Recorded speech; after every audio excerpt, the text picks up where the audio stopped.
Good morning, welcome back. Today is August 8th. It's a beautiful warm summer day here on the flower bestrewn deck. Let's talk about what happened on this date in history. Well, first of all, it was on this date in 70 AD that the Romans destroyed the Tower of Antonia. Now, this was a tower built by Herod to protect the temple area, named after Mark Antony. If you look at this picture here, you'll see it on the right-hand side. But it was destroyed in 70 AD. Now, some believe, not a lot, but some people believe that this is the place where Christ's trial took place in the Gospels, or in the first century. In fact, in John chapter 19, I think it is, where it says Pilate and Jesus go out onto the porch. Many believe that it was the Tower of Antonia. Not everybody, but it's just one option. But that was built on this date in 70 AD. In 1709, the first recorded ascent in a balloon took place by a guy named Bartholomew de Gusmão. Now, actually, he didn't personally ascend in the balloon. What he did, because this was an indoor thing, there's a picture of it, he actually was able to demonstrate that a balloon could lift heavier than air objects.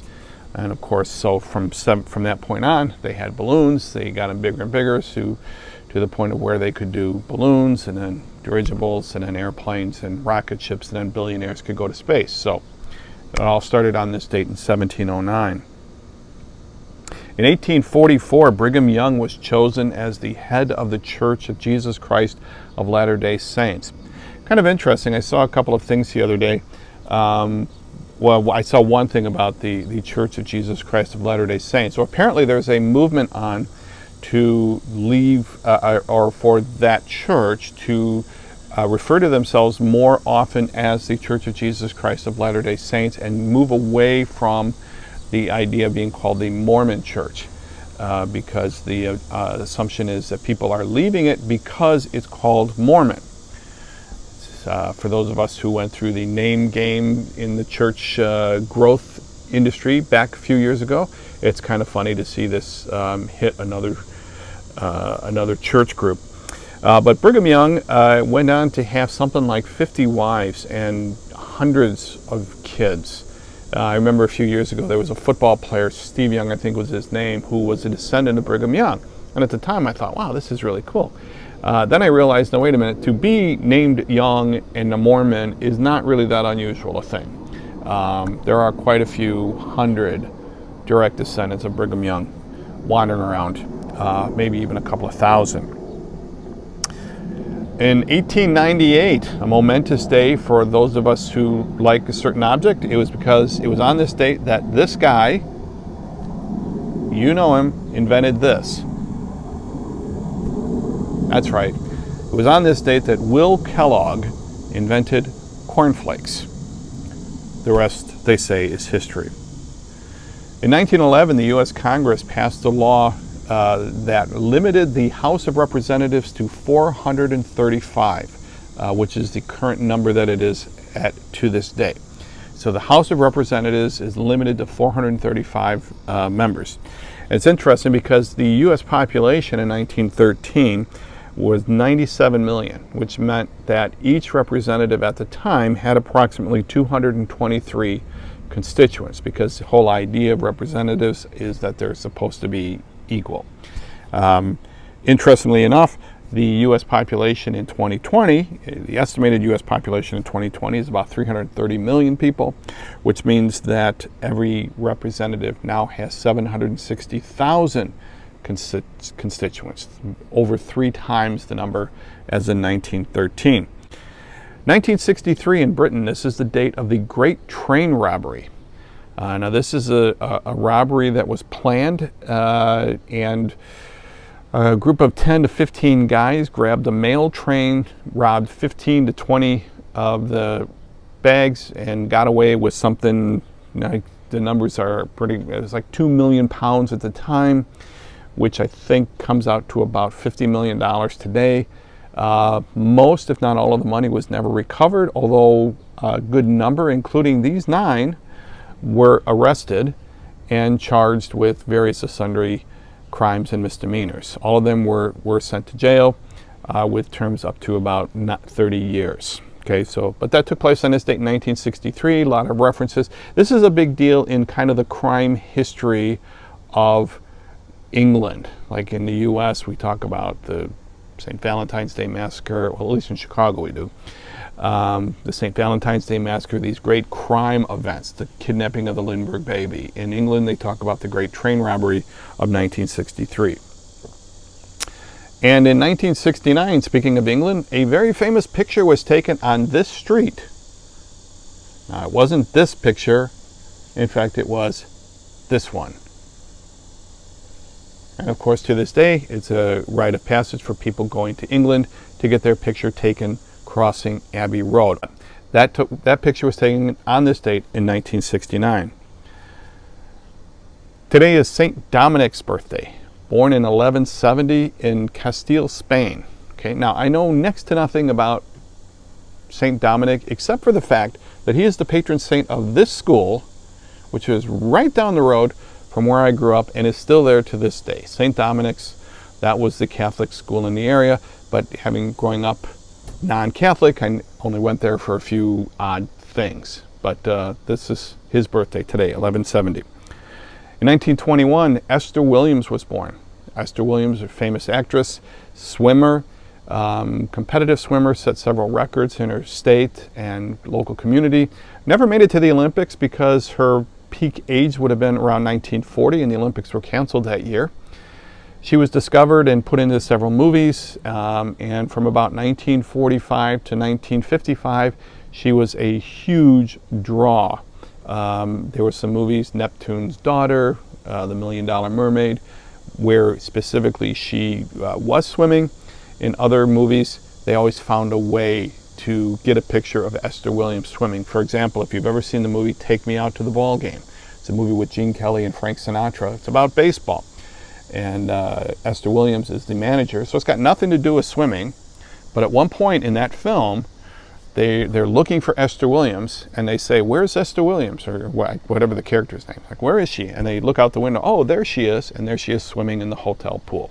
Because you always wanted to get a picture of Esther Williams swimming. Finally, it was on this date in 1929 that Ronnie Biggs was born. Ronnie Biggs, born on this date in 1929. Now, some of you are probably asking me, who is Ronnie Biggs? Well, here's a picture of him taken around 2010. But perhaps you may recognize him from this picture seen earlier. That's right. Ronnie Biggs was one of the 9 members of the band that robbed, well, actually the larger band than that, but one of the members of the group that robbed the train in 1963. He has an interesting story. He actually escaped from prison, went to Brazil. Brazil didn't have an extradition treaty with the United Kingdom, so he lived there for quite some time. Actually kind of was a minor celebrity of sorts there during his time there. Came back to Britain. Britain and Brazil finally got an extradition treaty, and he came back to Britain and was put in jail right away. Okay, so that's it for what we've got for this date, August 8th. Today we're going to continue our discussion of Isaiah 28 through 33, this discussion about this plan to align with Egypt. So let's get back and start talking about that today. Good morning, welcome back. We are here to continue our discussion of Isaiah, the prophet Isaiah, that great prophet to the southern kingdom, Judah, around the 8th century. All right, and we're talking several of the things that we've gone over. Talks about these recurring themes. Who are you going to trust? You know, the folly of trusting the nations. In that day, what's going to happen when the Lord sets up his final kingdom, that in that day, what is that day going to be like? And these are all things that are echoed today. And today we're talking about a section of the book, chapters 28 through 33. And these 6 chapters deal with a situation where the nation of Judah is looking to survive. And so they have come up with this idea that they're going to align themselves with Egypt. Okay, and we said that these 6 chapters, the first 2 kind of talks about an indictment of Israel, Judah, and here's what's wrong with you guys at this time. And then chapter 30 30 and 31 kind of talks about the folly of trusting in Egypt. Okay, and we're gonna talk about this. I hope to really get on this today. So, and then 32 and 33 talk about the final solution, that final day. Okay, so we may touch on that today, but I doubt it.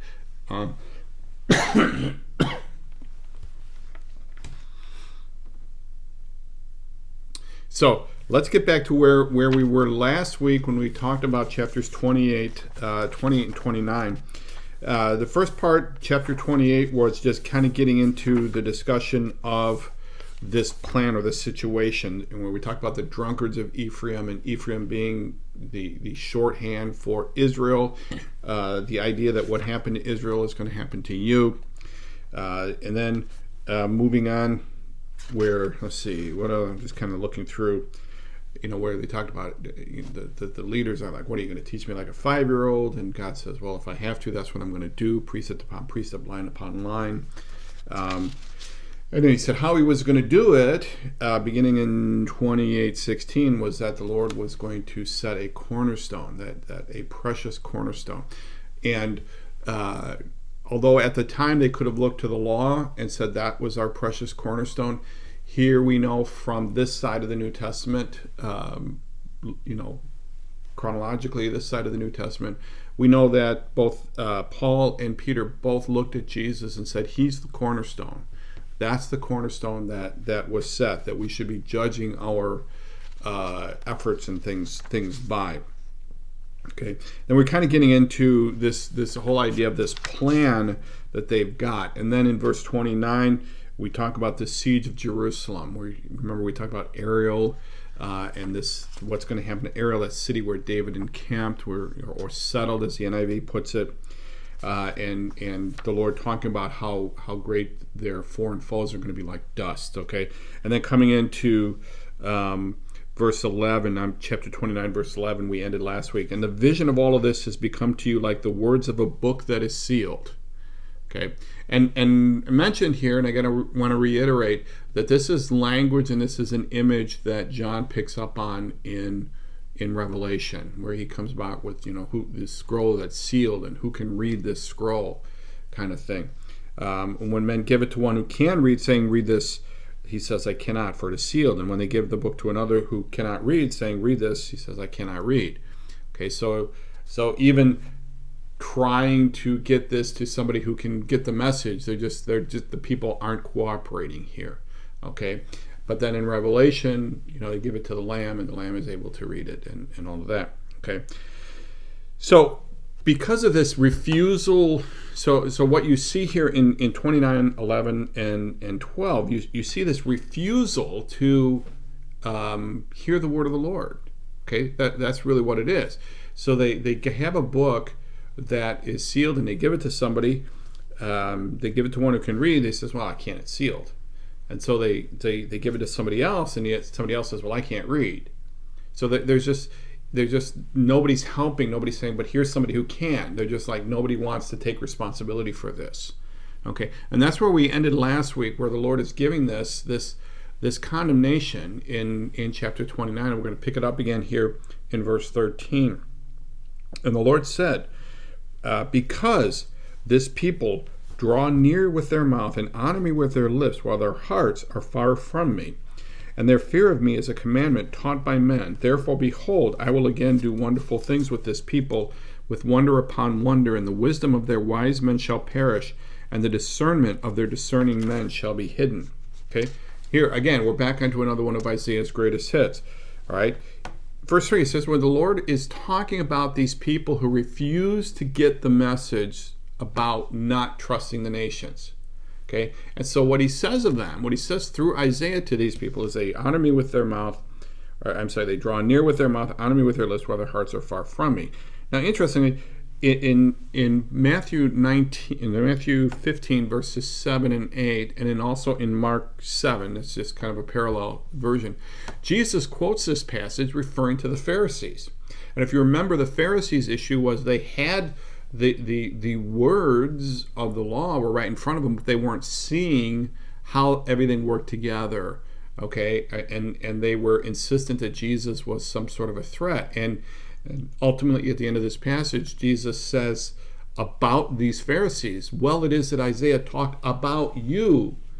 You know, these religious leaders who should have known better, who had the answer staring them in the face. And here they've got this, in Isaiah, they've got this book, but it's sealed. Well, okay, I can't read it because it's sealed. Well, okay, well, unseal it. Well, I can't read. Okay, he says, you honor me with them. And so this gets quoted in the New Testament. And their fear of me is a commandment taught by men. So the people, they say, why do they say they fear me? Okay, kind of just think this through. Why do they say they fear me? Well, because they say we're supposed to fear them. Okay, it's a commandment taught by men. Okay, they don't really fear. It's like just kind of like they've been taught over and over again that, oh, I'm supposed to fear this. Okay, I fear it. You know, and there really is no fear, because if there had been fear, they wouldn't go through or not go through what we'll see coming up in the next couple of chapters. Therefore, okay, because of this, okay, because they're only following me because it's the convenient thing to do, you know, it's a commandment taught by men, all right, they're honoring me with their mouth. So to the mind of the run-of-the-mill church leader at the time, you know, synagogue leader, I guess there wasn't synagogues, temple leader at the time, they're dotting all their I's and they're crossing all their T's, okay, and the Lord says, okay, you know, this is not, you're just following. And we mentioned this earlier, where we talked about their new moon sacrifices and all that, where the Lord convicts them. So really, you know, there's a side lesson here. It's like, really, if your practice of your belief is simply a matter of dotting I's and crossing T's, then you're wasting your time. Okay, it's not doing anything for you. It's not meaning anything. It's just, okay, I'm, you know, all right, put in my time. You know, I just remember years ago, I talked to somebody. I was in a church that had a softball team, and in order to play on the softball team, you had to come into the service, to come to the game. You had to bring a bulletin from the last week. Okay, so you had to bring a bulletin, and that proved that you were in church. Okay, now again, obviously there's ways around that, but whatever. And there were a couple of people that, you know, would only show up to church during softball season so they could get the bulletin. Now, I suppose in some weird way that this was some way of motivating people to come to church. All right, great, I'll give you that. But I just remember one guy one time talking about one of these guys that he referred to this time at that time of the year as this was church season. So this is the season I have to go to church because I want to get the bulletin so I can go and play in the church softball league. Okay, so you know, that was not me. I have not played in many church softball leagues. Just saying. But he says in verse 14, because of the way these people are, behold, I will again do wonderful things with this people. Okay, now this is not wonderful in the sense of, you know, wonderful, oh, isn't it wonderful, you know, Johnny Mathis song or Lawrence Welk, wonderful, you know, this is wonderful as things that will cause wonder, things that will cause awe. Okay, one translation talks about creating terrible things, okay, or astounding things. Okay, in fact, the NIV says, once more I will astound these people. So the Lord is basically saying, look, because of the way these guys are, I gotta step in here and shake things up with wonder upon wonder. And the wisdom of their wise men shall perish, and the discernment of their discerning men shall be hidden. Okay, so I've got to, you know, the Lord is like, I'm going to step in, and I'm going to just shake things up. And what you think is wise, you're going to see that's not really so wise. In fact, Paul quotes this in 1 Corinthians. In 1 Corinthians chapter 1, verse 9, Paul quotes this particular passage. Not one of the better known things of Isaiah, but it is quoted by Paul in Isaiah 1. So, verse 15, you who hide from the Lord, who hide deep from the Lord your counsel. Okay, could be translated woe, like woe to you. Okay, okay, so some of you hide deep from the Lord your counsel. Okay, you think that you can go hide in a room and figure this stuff out, and the Lord isn't going to know. That's what's kind of the message here. Whose deeds are in the dark, and who say, who sees us? Who knows us? Okay, so they're, you know, we're off in the corner, we're making our little plans, nobody knows. Okay, and this is kind of interesting. Again, and we'll kind of get it back to this in a minute. One of the things about this great train robbery of 1963 was that it was fairly intricately planned. Okay, that they made their plans in the dark, and they would have gotten away with it, but for a couple of issues, and we'll touch base on those. Bring those up in a little bit. But they whose deeds are in the dark, and who sees us, who knows us, who knows this. Okay, now, you remember in 26, excuse me, in Isaiah 26, where Isaiah says at some point the earth will disclose the blood, that all of this stuff is going to come out. Okay, in Luke 8, the writer Luke says that nothing hidden there will not be disclosed. Nothing hidden will be disclosed. That everything is going to come out. And here, these guys are listening. Okay, oh no, we're in the dark. We're behind doors. Nobody's going to know. Nobody's going to know what happened. Verse 16. You turn things upside down. Okay, you've got this all wrong. Oswald translates this. Oh, your perversity. You've got this all wrong. Just really, you just have this all wrong. Shall the potter, now does this sound familiar? Shall the potter be regarded as the clay, that the thing made should say of its maker, he did not make me? Or the thing formed say of him who formed it, he has no understanding? Again, you've got it upside down. So, you're the created. I'm the creator. You should be coming to me. You should not be telling me how things are going to go. And yet that's how they've got it. Of course, this phrase, we probably know it better from Romans 9 when Paul talks about the potter and the clay and all that. Okay, and again, that song, search me and try me, I am the potter, you are the clay. That whole image starts here in Isaiah chapter 29. Is it not yet, verse 17, is it not yet a very little while until Lebanon shall be turned into a fruitful field, and the fruitful field shall be regarded as a forest? Okay, just don't forget, in a little while, I'm going to just take care of this threat, which is north. Lebanon is north, and you're going to go south. Okay, I'm going to take care of this, and if I can take care of this, don't you think I can take care of that? Okay, in that day, again, another one of those themes. In that day, the deaf shall hear the words of a book, and out of their gloom and darkness, the eyes of the blind shall see. Okay, now we're going to talk about this in a bit, or when we get to chapter 40 especially. But here again, in that day, there's just going to be a miraculous change. Okay, there's a spiritual and a physical event to this. The blind are going to see, the deaf are going to hear. Okay, the meek shall obtain fresh joy in the Lord, and the poor man among mankind shall exult in the Holy One of Israel. So here, again, throughout Isaiah, we've seen this, where there's this expectation, anticipation, proclamation of judgment, and yet he throws in, but if you trust me, this is what's going to happen. Those who wait are going to have this happen. Those who are on my side are going to do this. Those who believe in me are going to have this. And here, God is saying, look, that at some point, the blind are going to see, the deaf are going to hear. All of these wonderful things are going to happen. And the poor among mankind shall exalt in the Holy One of Israel. Here, verse 20. For the ruthless, again, back to a judgment motif. For the ruthless shall come to nothing, and the scoffer cease, and all who watch to do evil shall be cut off. Who by a word make a man out to be an offender, and lay a snare for him who reproves in the gate, and with an empty plea turn aside him who is in the right.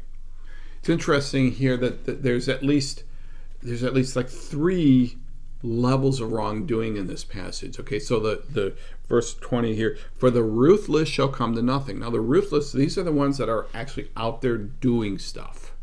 Okay, that because again, you can be ruthless in your head. Ruthless meaning, you have no compunction against violence, no compunction against getting your way, against walking over people, that kind of thing.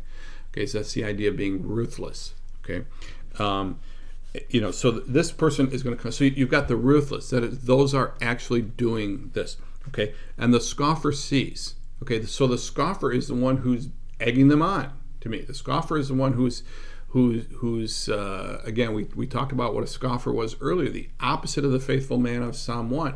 This is the person who's like giving kind of an impetus to that. And then the third class here, and all who watch to do evil shall be cut off.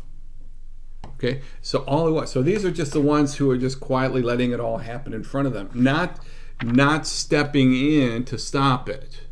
It is kind of the point to me. It's kind of the point I'm trying to make here. So all of these three levels of wrongdoing are going to be cut off, because the result, what happens here in verse 21, talking about especially, and I think this may either apply to all of them or just what it means to not, how these all who watch to do evil.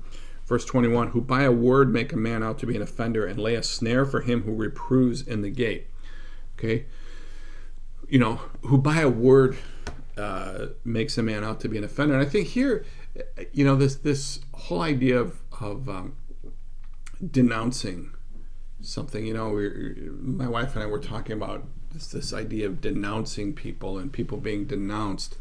I just read, I just finished reading A Tale of Two Cities for the fourth time, I think it was, in my life. And it's a great story. It's Dickens, and it's about London and France from about 1780 to 1792 during the French Revolution. And one of the things that could happen, and a very bad thing to happen during the French Revolution, was to have somebody denounce you. And that is that one citizen would say of another citizen that he or she was not really much of a citizen for one reason or another.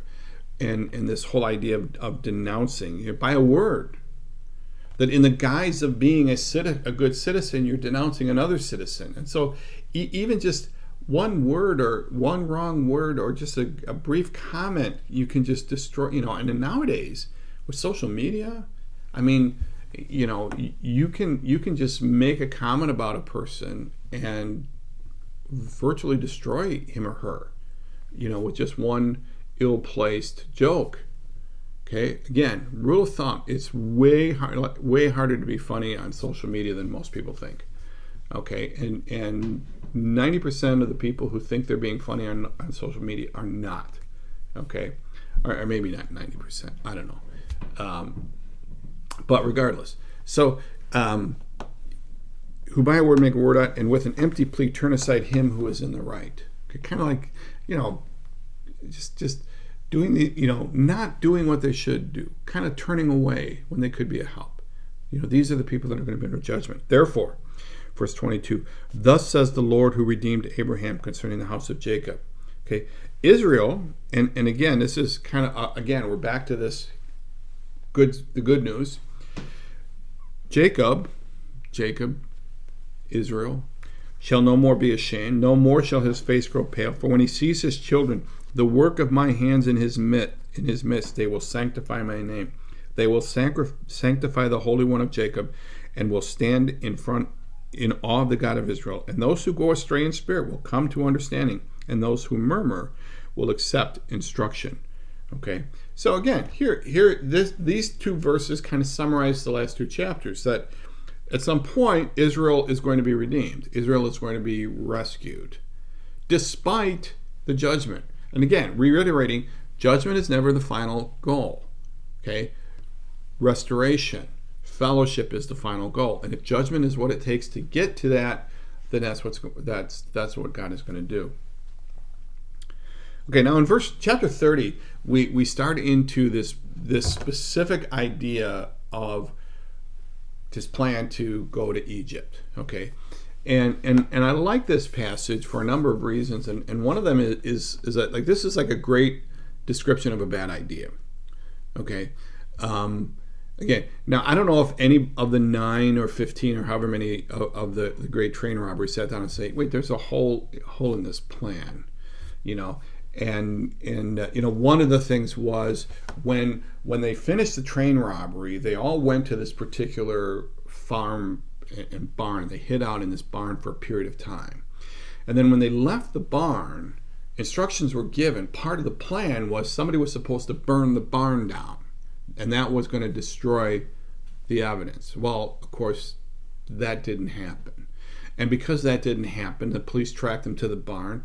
they got evidence. They were able to fingerprints, that kind of stuff, and they were able to identify these robbers. So so this plan kind of fell apart. All right, so we're talking about this plan, and now God is going to just start, and basically all I can say is He's just pointing out the weaknesses in their plan, and the big weakness of this plan about Egypt, other than it's counterintuitive, and I'll talk about that in a second, is that it's not His. Okay, I'm not involved in this plan. Okay, have you ever had a discussion with somebody where, you have a mutual friend? Okay, so you have a mutual friend with somebody, and this mutual friend did something that was dumb, or that failed, or that didn't work out right. Okay, for whatever reason, it could be anything, and your mutual friend says to you, how did our friend, let's call our friend Clyde, so how did you hear what happened to Clyde? Yeah, I know what happened to Clyde. Well, how did that happen? Didn't you tell him differently? And you say, well, Clyde never asked me. Clyde never asked me. Clyde did it on his own, and he never asked me whether that would work. I was like, if he would have asked me, if I'd known he was going to do that, I would have told him not to do that because of this, and this. But he didn't ask me, and so he did it, and guess what? This, and this. Okay? So here's God is indicting this plan, beginning in chapter 30, verse 1. Ah, stubborn children, declares the Lord. Okay? Stubborn children, declares the Lord, who carry out a plan, but not mine, and who make an alliance, but not of my spirit, that they may add sin to sin, who set out to go down to Egypt without asking for my direction, to take refuge in the protection of Pharaoh, and to seek shelter in the shadow of Egypt. Therefore shall the protection of Pharaoh turn to your shame, and the shelter in the shadow of Egypt to your humiliation. Let me pause there for a minute, go back to verses 1 and 2, where he just talks about this particular plan. And verses 1 through 7, he just says, this is a really bad idea. Now keep in mind what's going on. Israel, Judah, is facing this existential threat. Somebody from the north, probably Assyria, even though the Lord has said repeatedly that He's going to just take care of them, is going to invade. They think Assyria is going to invade. And so their brilliant idea is to go back and get Egypt on its side, because Egypt has long been a power in that area, okay, for a number of reasons, historical, militarily, size, all that. But it's long been a power. So they're going to align themselves with Egypt. Okay? Now, this is not what God wants them to do, but this is their idea. They figure, oh, yeah, I'm going to do this. Now, remember, Ahaz, earlier in chapter 7, is looking at this issue, and he thinks, oh, wait a minute, Syria and Israel are going to band together and attack me, so I'm going to get Assyria to help. So, and God is saying, listen, at that situation, in 7 through 9, you should have trusted me, and I would have taken care of all three, but no, you didn't. And, now here you're looking at Assyria is going to be a threat, and you're going to go to Egypt. Now, this is Egypt, okay? Egypt is the country that a few centuries before had enslaved you, okay? And have they gotten over that? Are they still, are they suddenly benevolent? Do they still wish the best for Israel? I don't think so. Okay? But, if Israel thinks that if they can make it financially worth their while, that Egypt is going to help them. Okay? So, he's just kind of pointing out this is a really bad idea. But in verse 3, he says, well, here's what's going to happen. Therefore, the protection of Pharaoh will turn, verse 3, chapter 30, verse 3. Therefore, shall the protection of Pharaoh turn to your shame. I heard a message once. I worked at a camp, the Bill Rice Ranch in Murfreesboro, Tennessee, when I was in high school for 3 summers. And I distinctly remember several messages that I heard during that time. And one of them was a message from Bill Rice III, who's still with us. And but the title of the message had to do with the title of the message was, you got what you wanted, but you lost what you had. To get what you want, but to lose what you have. And that's what I think he's talking about here. You're going to get this protection of Egypt. You're going to get what you want, but you're going to lose what you have. And that is the protection of God, because God's going to go, well, all right, Egypt, do your thing. and Egypt is going to fail. The shelter in the shadow of Egypt to your humiliation. For though his officials are at Zoan and his envoys reach Hanes, everyone comes to shame through a people that cannot profit them, that brings neither help nor profit, but shame and disgrace. Okay?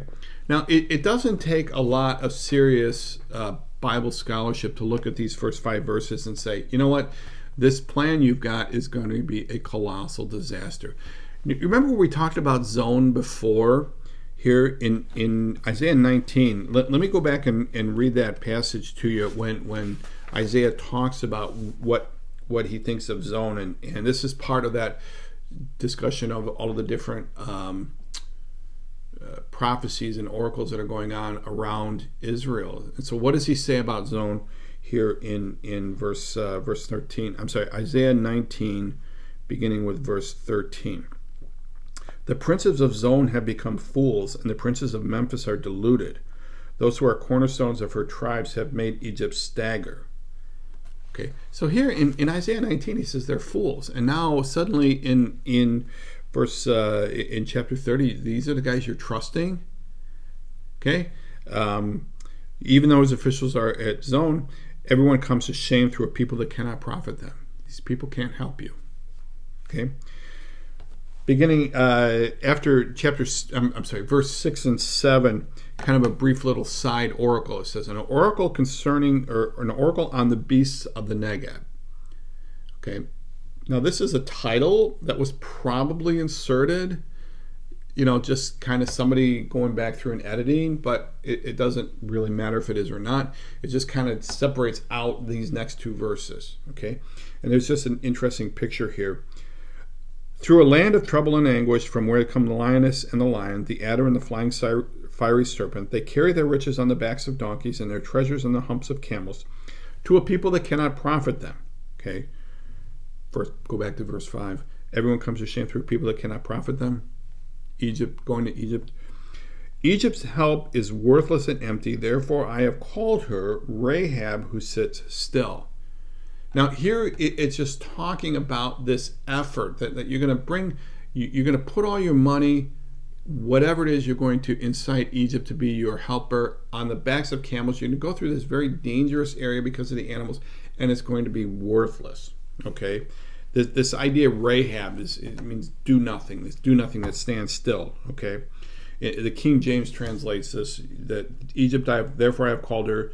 Their strength is to sit still. Okay, so again, this is not Rahab of Joshua fame. Okay, this is just a different name. It's almost an insult. It's just sit still, do nothing. They're not going to do anything. They're going to take your money and do nothing. Okay, but in verse 8, so the Lord is giving this to Isaiah, and now in verse 8 he says, and now go write it before them on a tablet and inscribe it in a book, that it may be for the time to come as a witness forever. For they are a rebellious people, a lying children. Okay, another disappointing is another, the word there doesn't necessarily mean that they're not telling the truth per se, in that they're consciously lying. It's just that they're disappointing and not living up to the expectations that he had. But here, the Lord is telling Isaiah, write this down, because at some point, the Lord is thinking, okay, these guys are going to go, well, God never told me that. I don't remember hearing that. I don't. Have you ever had that conversation with somebody that you know or you communicate with, where you have a conversation about, should you do this, should you do that? And you say, well, no, I think you should do this, or I think you should do that. And the person does the exact opposite, and then it doesn't work out. And then you come back and you say, well, I told you. No, you didn't. Yes, I did. You were sitting right there. I most certainly did tell you. No, you didn't. But talking about this, going into, let's see, for they are rebellious people, lying children, verse 9, children unwilling to hear the instruction of the Lord. Okay? Again, the idea is if you don't listen, you can't be held responsible, right? So verses 10 through 12 is just kind of a summary of what these people are saying, or these children who aren't listening. They're basically the people of Israel, who say to their seers, do not see, and to the prophets, do not prophesy to us what is right. Speak to us smooth things, prophesy illusions. Kind of, you kind of wonder if you could use this passage to talk about a lot of the, I've been in churches where people will do surveys and say, okay, what do you want to hear from the pulpit? Well, here, I want to hear smooth things. I want you to prophesy illusions. Leave the way, turn aside from the path. Let us hear no more about the Holy One of Israel. Don't bother us with that holiness stuff. Okay? This is kind of interesting. Remember in 2 Chronicles, there's a story about Ahab, King Ahab. He's the one that marries Jezebel, and Jehoshaphat are getting. He's the southern. Ahab is a northern king. Jehoshaphat's a southern king, and they're getting together to do this military thing, and they're getting these prophets come in and tell them stuff, and advise what does God say. And Jehoshaphat recognizes that something is just not right. Something isn't right. And he says, listen, go get, is there anyone else? And Ahab says, well, there is this one other guy named Micaiah. But I don't like him because he never tells me anything good.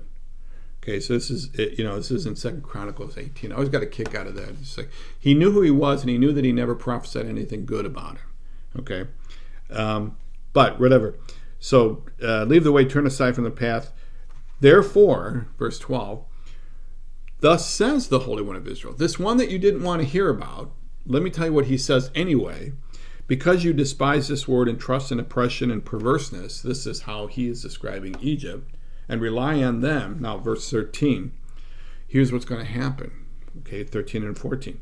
Therefore, this iniquity shall be to you like a breach in a high wall, bulging out and about to collapse, whose breaking comes suddenly in an instant, and its breaking is like that of a potter's vessel that is smashed so ruthlessly that among its fragments, not a shard is found with which to take fire from the hearth or to dip up water out of the cistern. Okay, so get the picture here. You see the beginning and you see the end. Okay, so you see this. He said that your problem, this iniquity, is going to be like a bulging wall. Now, if you ever had a wall, especially like a plaster wall or some sort of a supporting wall, where you suddenly see a bulge, kind of, and it was flat, and now suddenly it's kind of, and you're looking at it, you go, oh, that's a problem. That's a problem. I got to do something. That's a problem. I got to do something about that. I got to do something about that. And then because it's still there, you don't do anything about it, and then all of a sudden, it explodes. It gets that one final straw that breaks the camel's back, and next thing you know, you've got a disaster on your hands. Okay, and the disaster will be it's like dropping a jar that will just shatter, not just break a big piece or two, but will just shatter to the point of none of it is useful at all here.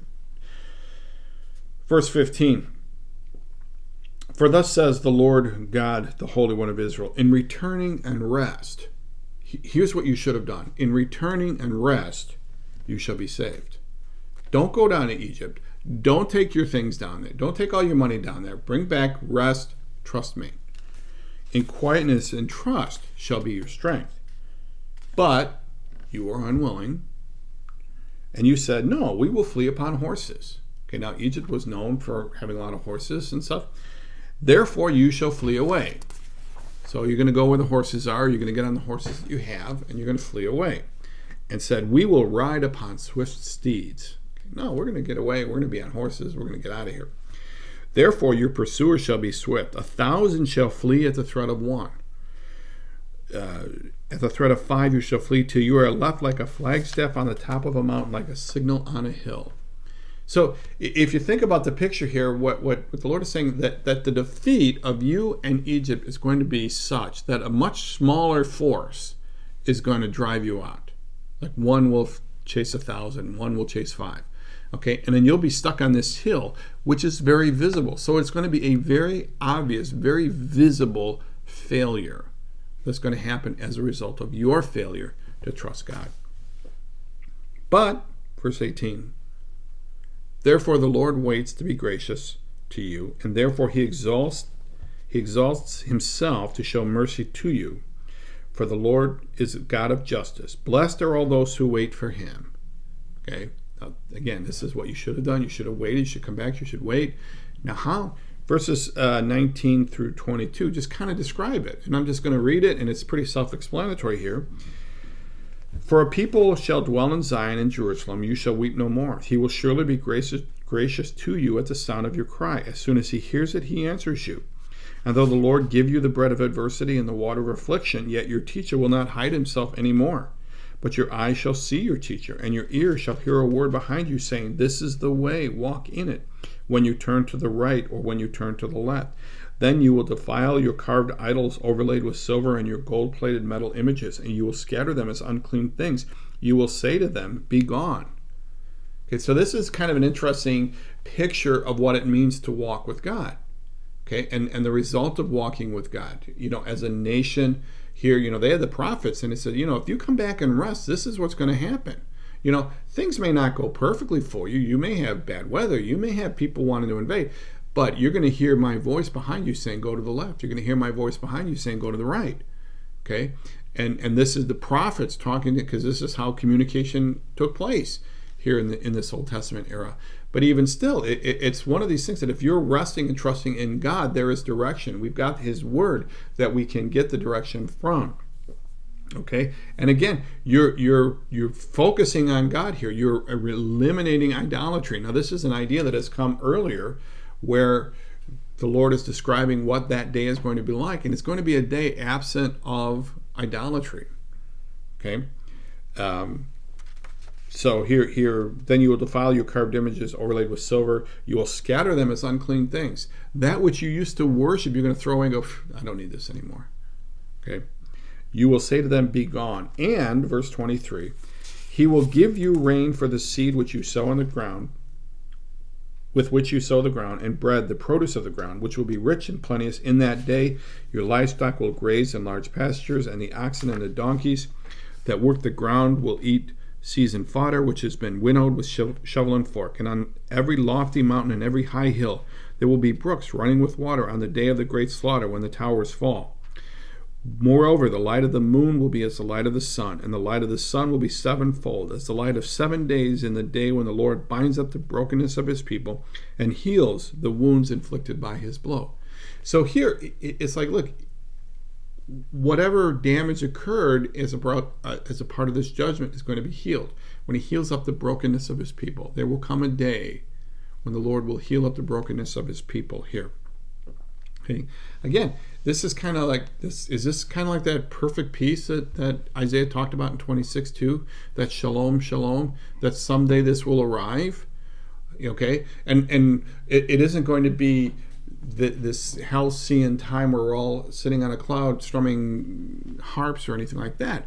But it's like, hey, I will be with you, and that is your reward. Okay. All right, and then again, there's another shift. He goes back to talking about what's going to happen to Assyria here. Behold, the name of the Lord comes from afar, burning with anger and in thick rising smoke. His lips are full of fury, and his tongue is like a devouring fire. His breath is like an overflowing stream that reaches up to the neck, to sift the nations with the sieve of destruction, and to place on the jaws of the people a bridle that leads astray. Okay, here he's he's just talking about what's going to happen to Assyria.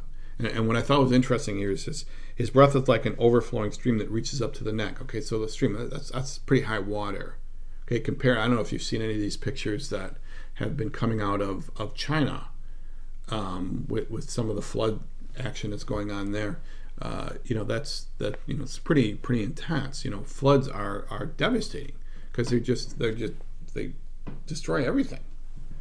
Okay, they're worse than a hurricane. I mean, a hurricane might break something, but it's still there. Whereas a flood, you get something waterlogged, and it's useless. Let me read 29 through 33 here. You shall have a song as in the night when a holy feast is kept, and a gladness of heart as when one sets out to the sound of the flute to go to the mountain of the Lord, to the rock of Israel. And the Lord will cause his majestic voice to be heard, and the descending blow of his arm to be seen, in furious anger and a flame of devouring fire, with a cloudburst and storm and hailstones. The Assyrians will be terror-stricken at the voice of the Lord when he strikes with his rod, and every stroke of the appointed staff that the Lord lays on them will be to the sound of tambourines and lyres. Battling with brandished arm, he will fight with them, for a burning place has long been prepared. Okay, interesting here. For a burning place has long been prepared. I wonder if you would look at this passage if you're developing a theology of, I don't know, the afterlife, hell, perhaps. Just asking. For the king it is made ready, its pyre made deep and wide, with fire and wood in abundance. The breath of the Lord, like a stream of sulfur, kindles it. Okay. Here, this just kind of talking about the destruction of Assyria here and how bad it's going to be. Okay. So again, going back and forth that you got this plan. This plan is going to fail. I've said I'm going to take care of Assyria. Who are you going to trust? Okay. Now, next week we're going to talk about, we're going to begin 31. We're going to talk about 31, 32, and 33. And we're going to talk about what happens, to those who go down to Egypt. The Lord's promise, I'm going to call it a promise to those who go down to Egypt, what's going to happen to them, and then what that perfect end is going to look like. So, any questions, let me know. You can email me. You can leave a note in the Facebook page. You can leave a note in the YouTube comments, whatever. But I appreciate your time, and I look forward to being with you again next week on August 15th. Thank you much. Bye now.